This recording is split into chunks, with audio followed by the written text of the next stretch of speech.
Hi friends, నేను మీ సంతోషిని. భాగవత సప్తాహంలో ధర్మపురి రాఘవదత్త గారి చేత చెప్పబడిన మరొక చిన్న క్లిప్ అయితే మీకు వీడియోలో చూపిస్తున్నాను, చూడండి.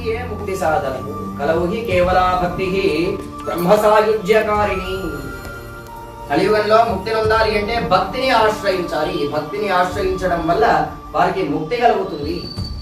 దేవి యొక్క వీరిరువురు ఉన్నారో, జ్ఞానము వైరాగ్యం ఎవరైతే నీ పుత్రులై ఉన్నారో వారిరువురు కూడా వారికి ఆదరణ లేక ఇలా వృద్ధులుగా కనిపిస్తూ ఉన్నారు.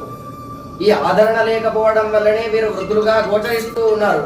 నీవు ఈ యమునా నదీ తీరంలో భగవంతుడు సంచరించినాడు కావున ఇక్కడ భగవద్భక్తి తాండవిస్తుంది కాబట్టి మళ్ళీ యువతివైనావు.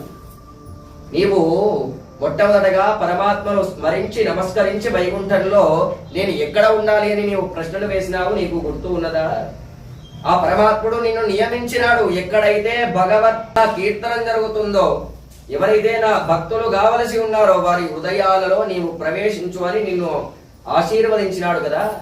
నీవు ముక్తిని జ్ఞాన వైరాగ్యాలను తీసుకుని యొక్క భూలోకానికి వచ్చినావు.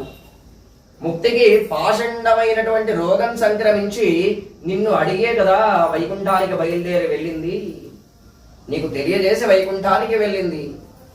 జ్ఞానము వైరాగ్యములను నీవు పుత్రులుగా భావించి వారిని వెంట నిడుకొని సంచరిస్తూ ఉన్నావు.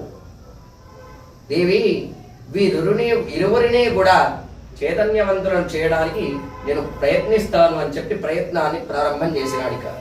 ఏం చేస్తూ ఉన్నాడు? నిద్రాణావస్థలలో ఉన్నటువంటి ఏదైతే జ్ఞానము వైరాగ్యం ఉన్నారో వారిని లేవనెత్తే ప్రయత్నం చేస్తూ ఉన్నాడు, లేపుతూ ఉన్నాడు, పిలుస్తూ. Please like and share, subscribe my channel.